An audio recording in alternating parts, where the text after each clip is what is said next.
ಗುರುಜಿ, ಸಂಸ್ಕಾರಗಳ ವಿಭಾಗದಲ್ಲಿ ಏನು ತಿಳಿಸ್ಕೊಡ್ತಾ ಇದ್ದೀರಾ? ಇವತ್ತಿನ ಸಂಸ್ಕಾರ ಏನು ಗೊತ್ತಾ?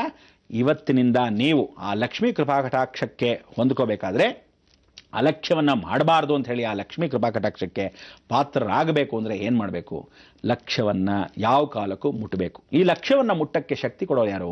ಐಶ್ವರ್ಯೇಶ್ವರ. ಎಲ್ಲರೂ ಅಂದ್ಕೊಂಡ್ಬಿಟ್ಟಿದ್ರಿ ಕುಬೇರ ಮಾತ್ರ ದೊಡ್ಡವನು, ಕುಬೇರನ ಹತ್ರ ಲಕ್ಷ್ಮಿ ಇತ್ತು, ವೆಂಕಟೇಶ್ವರನ್ ಕೊಟ್ಟರು ಸಾಲ, ಆ ವೆಂಕಟೇಶ್ವರನ ಸಾಲ ಇನ್ನೂ ತೀರಿಸ್ತಾನೇ ಇದ್ದಾನೆ ಅಂತ. ಇವತ್ತಿಗೂ ಸಾಕ್ಷಿ ರೂಪವಾಗಿ ವೆಂಕಟೇಶ್ವರನಿಗೆ ಯಾವತ್ತೂ ಈ ಕೈ ಕೆಳಗಿರಲ್ಲ, ದೇವಿಯರಿಗೆ ಮಾತ್ರ ಕೈ ಕೆಳಗಿರೋದು. ಗಮನ ಇಟ್ಕೊಳ್ಳಿ.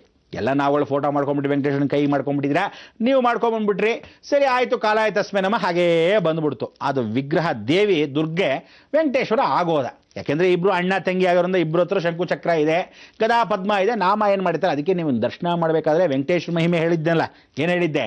ಅದು ಹೆಣ್ಣಿನ ರೂಪ ಗಂಡಾಗಿ ಮಾರ್ಪಟ್ಟಾಗಿರ್ತಕ್ಕಂಥ ವಿಚಾರದಲ್ಲಿ ಆ ಕಾಲದ ವಿಚಾರ. ಇವಾಗ 2005ರಿಂದ ತಿರುಪತಿಯಲ್ಲಿ ಯಾವ ಕಾಲಕ್ಕೂ ಯಾವ ಶಕ್ತಿನೂ ಇಲ್ಲ. ಏನೋ ಬಹಳ ವರ್ಷದಿಂದ ನೋಡಿ, ಯಾರಾದರೂ ಒಬ್ಬನು ಒಂದು ಊರಲ್ಲಿ ಇರ್ತಾನೆ, ಈ ಊರಲ್ಲಿ ವಿದ್ಯಾಸಂಸ್ಥೆ, ಭಾಳ ಚೆನ್ನಾಗಿತ್ತಪ್ಪ, ಅವ್ರು ಇದ್ದಾಗ ಒಳ್ಳೆ ವಿದ್ಯಾಸಂಸ್ಥೆ, ಇವತ್ತಿಗೂ ನಾವು ಊರಿಗೆ ಹೋದರೆ ಆ ವಿದ್ಯಾಸಂಸ್ಥೆ ಅಂತ ಹೇಳ್ತಿರ್ತಾರೆ. ಹಾಗೆ ದೇವರಿದ್ದ ಆ ಕ್ಷೇತ್ರದ ಶಕ್ತಿ ಇತ್ತು ಇಷ್ಟು ವರ್ಷ. 2005ರಿಂದ ಅಲ್ಲಿಲ್ಲ. 2005ದಿಂದ ಬರೀ ಏನು ಅಂದರೆ ಮೊದಲಿಂದ ಪೂಜೆ ಮಾಡಿರೋ ಶಕ್ತಿ ಇದೆ. ಆದ್ದರಿಂದ ಇವತ್ತು ವೆಂಕಟೇಶ್ವರನ ಸಾನ್ನಿಧ್ಯಕ್ಕೆ ಆ ಶಕ್ತಿ ಸೇರತಕ್ಕಂಥ ಲಕ್ಷ್ಮಿ, ಆ ಲಕ್ಷ್ಮೀ ನಿತ್ಯ. ಅದಕ್ಕೆ ತಿರುಪತಿಯಲ್ಲಿರತಕ್ಕಂಥ ವೆಂಕಟೇಶ್ವರನ ಮೇಲ್ಭಾಗದಲ್ಲಿ ಬಾಲಾ ತ್ರಿಪುರ ಸುಂದರಿ ಪರಮೇಶ್ವರನ ಕೆಳಗೆ ಕಪಿಲಾತೀರ್ಥದಲ್ಲಿರ್ತಕ್ಕಂಥ ಕಪಿಲೇಶ್ವರನ ಸೇರೋ ಸಮಯ. ವೆಂಕಟೇಶ್ವರನಿಗೆ ಕೊಲ್ಲಾಪುರ ಮಹಾಲಕ್ಷ್ಮಿ. ಅದಕ್ಕೋಸ್ಕರ ಆ ಕೊಲ್ಲಾಪುರಕ್ಕೆ ವೆಂಕಟೇಶ್ವರ ಸಾನ್ನಿಧ್ಯ ಹೊರಟು ಬಿದ್ದಾನೆ.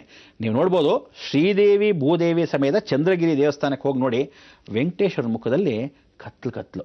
ಇವರಿಬ್ಬರಿಗೂ ಬ್ರೈಟ್ನೆಸ್ಸು, ಒಂದೇ ಗರ್ಭಗುಡಿ.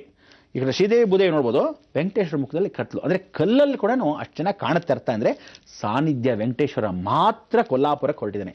ಅದಕ್ಕೆ ಕೊಲ್ಲಾಪುರ ಮಹಾಲಕ್ಷ್ಮಿಗೆ ಇನ್ನು ಮೇಲೆ ತೇಜಸ್ ಜಾಸ್ತಿ, ಜನಸಂಖ್ಯೆ ಜಾಸ್ತಿ. ಇನ್ನು ಮೇಲೆ ನೀವು ನೋಡ್ಬೋದು ಭಂಡಾರ ಪೂಜೆ ಜಾಸ್ತಿ. ಯಾಕಂದರೆ ಲಕ್ಷ್ಮಿ ತನ್ನ ಗಂಡನ ಸೇರಿಸ್ಕೊತಾ ಇದ್ದಾನೆ. ಅದಕ್ಕೆ ಈ ಶುಕ್ರವಾರ ಜ್ಞಾಪಿಸ್ತಾ ಇದ್ದೀನಿ ಕೇಳಿ, ಶುಕ್ರವಾರ ಕೊಲ್ಲಾಪುರ ಮಹಾಲಕ್ಷ್ಮಿಯನ್ನು ಸ್ಮರಣೆ ಮಾಡ್ಕೊಳ್ಳಿ. ಲಕ್ಷ್ಮಿ ಶ್ರೀನಿವಾಸನ ಸಾನ್ನಿಧ್ಯ ಸೇರ್ತಾಳೆ. ಅದಕ್ಕೆ ಲಕ್ಷ್ಮೀ ಕ್ಷೀರ ಸಮುದ್ರ ರಾಜತನಯಾಂ ದಾಸೀಭೂತ ಸಮಸ್ತ ಲೋಕೈಕ ವೀಪಾಂಕುರಾಂ ಅಂತ ಹೇಳಬೇಕು. ಶ್ರೀಮನ್ಮಂದ ಕಟಾಕ್ಷ ಲಭ್ಯ ವಿವತೆ ತ್ವಾಂ ತ್ರೈಲೋಕ್ಯಂ ಕುಟುಂಬಿನಿಂ ಸರಸಿಜಾಂ ವಂದೇ ಮುಕುಂದ ಪ್ರಿಯಾಂ.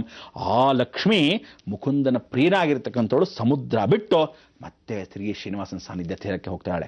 ಅದಕ್ಕೆ ಆ ಶ್ರೀನಿವಾಸ ಆ ಲಕ್ಷ್ಮಿ ಸೇರೋ ಸಮಯ ಬಂದ್ಬಿಡ್ತು, ಕೊಲ್ಲಾಪುರಕ್ಕೆ ಶಕ್ತಿ ಬರುತ್ತೆ.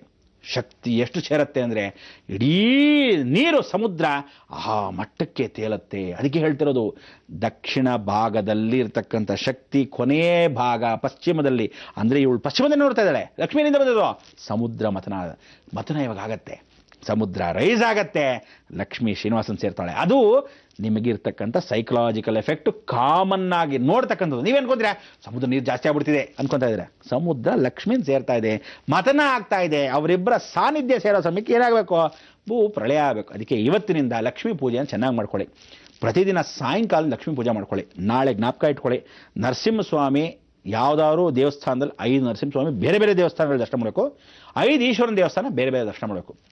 ಯಾವ್ಯಾವ ಊರಲ್ಲಿದ್ದೀರೋ ಎಲ್ಲ ಬೇರೆ ಬೇರೆ ದೇವಸ್ಥಾನ, 5 ನರಸಿಂಹ, ಕಂಬದ ನರಸಿಂಹ ಆಗಲಿ, ಉಗ್ರ ನರಸಿಂಹ ಆಗಲಿ, ನಿಂತಿರೋ ನರಸಿಂಹ ಆಗಲಿ, ಸ್ಲೀಪಿಂಗ್ ನರಸಿಂಹ ಆಗಲಿ, ಯಾರೇ ಆಗಲಿ ನರಸಿಂಹಸ್ವಾಮಿಗಳು ದರ್ಶನ ಮಾಡ್ಕೊಳ್ಳಿ. ನಾಳೆಯಿಂದ ಇನ್ನು ಕರೆಕ್ಟಾಗಿ 28 ದಿವಸದ ಒಳಗೆ, ನಾಳೆಯಿಂದ 28 ದಿವಸದ ಒಳಗೆ ಕರೆಕ್ಟಾಗಿ ಉಗ್ರ ನರಸಿಂಹ, ನಿಮ್ಮನ್ನೇನು ಅಹೋಬೆಲಕ್ಕೆ ಕಳಿಸಿದ್ದೆ, ಆ ಉಗ್ರ ನರಸಿಂಹನ ದರ್ಶನ ಖಂಡಿತವಾಗ್ಲೂ ಆಗುತ್ತೆ. ಯಾಕಂದರೆ ಬೆಟ್ಟವೆಲ್ಲ ಭೂಕಂಪ ಆಗುತ್ತೆ. ಒಳಭಾಗದಲ್ಲಿ ಏನು ನಾವು ನರಸಿಂಹಸ್ವಾಮಿ ಹೊಡೆದು ಬಗ್ದಿದ್ದ, ಆ ಹೊಡೆದು ಬಗ್ದಿರತಕ್ಕಂಥ ಜಾಗದಲ್ಲಿ ನಾವು ತೀರ್ಥ ಕುಡಿತೀವಲ್ಲ, ರಕ್ತ ತೀರ್ಥ, ಅಲ್ಲಿ ರಕ್ತೋತ್ಪತ್ತಿ ಆಗುತ್ತೆ. ನೀರು ಸಮುದ್ರ ಧಾರಾಕಾರವಾಗಿ ಏನು ಒಣಗೋಗಿತ್ತು, ಗಂಗೆ ಮುಳುಗೋಗಿದ್ದು ಅಂತ ಹೇಳಿದಲ್ಲ, ಆ ಗಂಗೆ ರಭಸವಾಗಿ ಹರಿತಾ ಇದ್ಲು, ಕಾಣ್ತಿರ್ಲಿಲ್ಲ. ಒಳಗೆ ಅಂತರ್ಗಂಗೆ ಕೆಳಗಿಂದ ಕಾಣ್ತಾ ಇತ್ತು, ಮೇಲಿಂದ ಕಾಣ್ತಿರ್ಲಿಲ್ಲ. ಆ ಗಂಗೆ ಅಲ್ಲಿ ಶುರು ಆಗ್ಬಿಡ್ತಾಳೆ. ಇನ್ನು ಕರೆಕ್ಟಾಗಿ 28 ದಿವಸ, ನಾಳೆಯಿಂದ 28 ದಿವಸ ಯಾರ್ಯಾರು ಬೇಕೋ ಬೇಗ ದರ್ಶನ ಮಾಡ್ಕೊಂಬಿಡಿ. ಯಾಕಂದರೆ ಆಮೇಲೆ ನೀರು ಜಾಸ್ತಿ ಆಗೋದ್ಮೇಲೆ ಮೇಲೆ ಜ್ವಾಲ ನರಸಿಂಹ, ಹೋಬಲ ನರಸಿಂಹ, ಕಾಂತಿ ನರಸಿಂಹ, ಯೋಗ ನರಸಿಂಹನೆಲ್ಲ ದರ್ಶನ ಮಾಡೋಕ್ಕಾಗಲ್ಲ. ಅದಕ್ಕೋಸ್ಕರ ಇದೆಲ್ಲ ದರ್ಶನ ಮಾಡೋಕ್ಕೆ ಸಾಕ್ಷಿ ರೂಪ ಭಗವಂತರೆಲ್ಲ ಬರ್ತಾ ಇದ್ದಾರೆ. ಇಂಥ ಒಂದು ದೈವ ಸಾನ್ನಿಧ್ಯಕ್ಕೆ ನೀವೆಲ್ಲ ಸಾಯಂಕಾಲದೊತ್ತು ಪ್ರತಿಯೊಬ್ಬರು ದೀಪ ಹಚ್ಚಬೇಕು. 6 ಗಂಟೆ ಅಷ್ಟೊತ್ತಿಗೆ ಮನೆಗೆ ಬರಬೇಕು. ಎಲ್ಲ ಹೆಂಗಸರು ಎಲ್ಲೆಲ್ಲ ಇದ್ದೀರಾ, ತುಳಸಿ ಕಟ್ಟೆದ್ರೆ ಒಂದು ದೀಪ, ಮನೆ ಹೊಸಲಲ್ಲಿ ಒಂದು ದೀಪ, ದೇವರಲ್ಲಿ ದೀಪ, ಪ್ರಾರ್ಥನೆ ಮಾಡಿ ಸಂಜೆಯಲ್ಲೆಲ್ಲ ಕೈಕಾಲು ಮುಖ ತೊಳ್ಕೊಂಡು ದೀಪವನ್ನು ಹಚ್ಚಿ ಮನೆಯಲ್ಲಿ ಎಲ್ಲ ಶುಚಿರ್ಭೂತವಾಗಿ ಇಟ್ಕೊಳ್ಳಿ. ಮಕ್ಕಳಿಗೆಲ್ಲ ಜ್ಞಾಪಕ ಇದೆಯಲ್ಲ, ಜ್ಞಾನಾನಂದಮಯಂ, ಆ ನವಿಲ್ ಗೆರೆ ಇಟ್ಬಿಟ್ಟು ಪ್ರಾರ್ಥನೆ ಮಾಡ್ಕೊಳ್ಳೋದು. ಸಂಸ್ಕಾರಗಳು ಮಾತ್ರ ಯಾವತ್ತೂ ಬಿಡಬಾರ್ದು ಅಂದರೆ ಸಾಯಂಕಾಲ ದೀಪ ಹಚ್ಚೋದು ಬಿಡಬೇಡಿ. ಅದಕ್ಕೆ ಚರವಾಗಿ ಹೋಗ್ತಕ್ಕಂಥ ಲಕ್ಷ್ಮಿ, ಚರಲಕ್ಷ್ಮಿ ಸ್ಥಿರವಾಸ ನಿಮ್ಮ ಮನೆ ಕಡೆಗೆ ಕರ್ಸ್ಕೊಳ್ಳತಕ್ಕಂಥ ಅವಕಾಶ ಈ ಸಲ ಇನ್ಮೇಲೆ ಎಲ್ಲರ ಮನೆಗಳು ಲಕ್ಷ್ಮೀನಾರಾಯಣ ಸಮೇತ ಬರಲಿ. ಯಾಕಂದರೆ ಬರೀ ಮೊದಲು ಲಕ್ಷ್ಮಿ ಬರ್ತಾ ಇದ್ಲು, ಯಾಕಂದರೆ ಭೂಮಿಲಿ ಬೇರೆ ಬೇರೆ ಆಗ್ಬಿಟ್ಟಿದ್ಲು ಪಾಪ. ಇನ್ಮೇಲೆ ಲಕ್ಷ್ಮೀನಾರಾಯಣ ಸಮೇತ ಬರೋ ಸಮಯ ಬಂದ್ಬಿಡ್ತು, ಅದೊಂದು ಸಂತೋಷ. ಆದರೆ ಪಾಪ ಎಷ್ಟು ಜನಕ್ಕೆ ಅನುಭವಿಸೋ ಯೋಗ ಅಂದರೆ ಬರೀ 32 ಕೋಟಿ ಲಕ್ಷ ಜನಕ್ಕೆ ಮಾತ್ರ. ಇನ್ನು ಮಿಕ್ಕಿದೆಲ್ಲ ಹೋಗ್ಬಿಟ್ಟಿರ್ತಾರಲ್ಲ, ಹೋಗ್ಲಿ ಬಿಡಿ, ಏನು ಮಾಡೋಕ್ಕಾಗತ್ತೆ. ಭೂಮಿಗೂ ಭಾರ ಕಮ್ಮಿ ಆಗ್ತಾ ಬರುತ್ತೆ. ಲೋಕೈಕ ದೀಪಾಂಕುರಂ ನಾವೇನು ಹೇಳಬೇಕು ಪ್ರತಿದಿನ ಗೊತ್ತೇ ಇದೆ, ಲೋಕ ಸಮಸ್ತ ಸುಖಿನೋ ಭವಂತು ಸನ್ಮಂಗಳಾನಿ ಭವಂತು. ಗುರುಜಿ, ಇವತ್ತು ಕೂಡ ಸ್ವಲ್ಪ ಭಯ ಆಯ್ತು ನೀವು ಹೇಳೋ ಮಾತುಗಳನ್ನು ಕೇಳಿದ್ರಿ. ಆದ್ರೂ ಅದು ಭವಿಷ್ಯ ಅಂತ ನೀವು ನುಡಿತಿದ್ದೀರಾ. ಆದ್ರೂ ದೇವ್ರು ನಮ್ ಕೈ ಬಿಡಲ್ಲ ಅಂತ ನಾವೆಲ್ಲರೂ ನಂಬಿದ್ದೀವಿ. ನಮ್ಮ ಈ ಕಾರ್ಯಕ್ರಮಕ್ಕೆ ಆಗಮಿಸಕ್ಕಾಗಿ ಧನ್ಯವಾದಗಳು.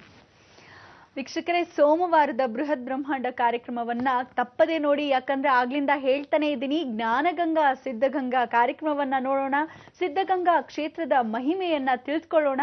ಮತ್ತೆ ಸೋಮವಾರ ಭೇಟಿಯಾಗೋಣ. ಹೋಗಿ ಬರ್ತೀವಿ. ನಮಸ್ಕಾರ.